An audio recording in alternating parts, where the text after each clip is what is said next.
Here's what's happening at Al-Aqsa Mosque right now in Jerusalem.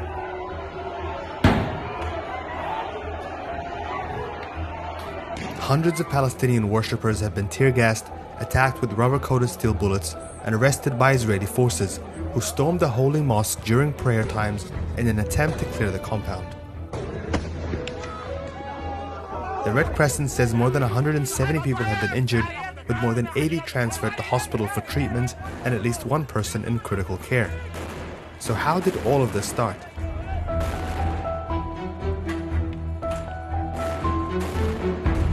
The city has been on edge all week over the imminent eviction of 6 Palestinian families from their homes in the neighborhood of Sheikh Jarrah.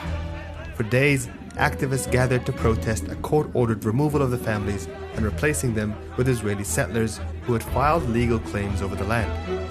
Israeli police shut down the protests and arrested dozens of activists, eventually blockading the entire neighborhood to prevent any public gatherings.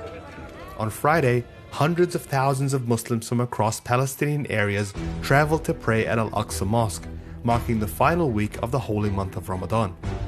Following the prayers, some worshippers began chanting in support of Sheikh Jarrah through the streets of the old city.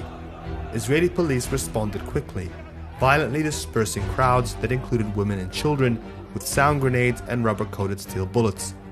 When people retreated to Al-Aqsa compound, which sits at the heart of the old city, Israeli police entered and attempted to clear the area that still contained thousands of Palestinians.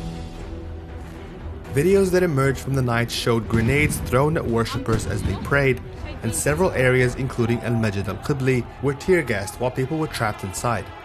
Many hid inside Al-Aqsa Mosque, where they remained trapped for hours as Israeli police cut electricity lines to force them to evacuate.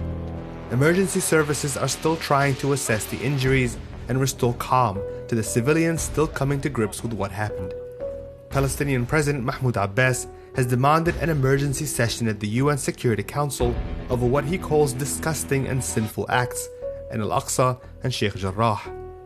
Palestinian civil society has called for a day of anger on Saturday in response to an unprecedented crackdown at one of the holiest sites of Islam during its holiest month.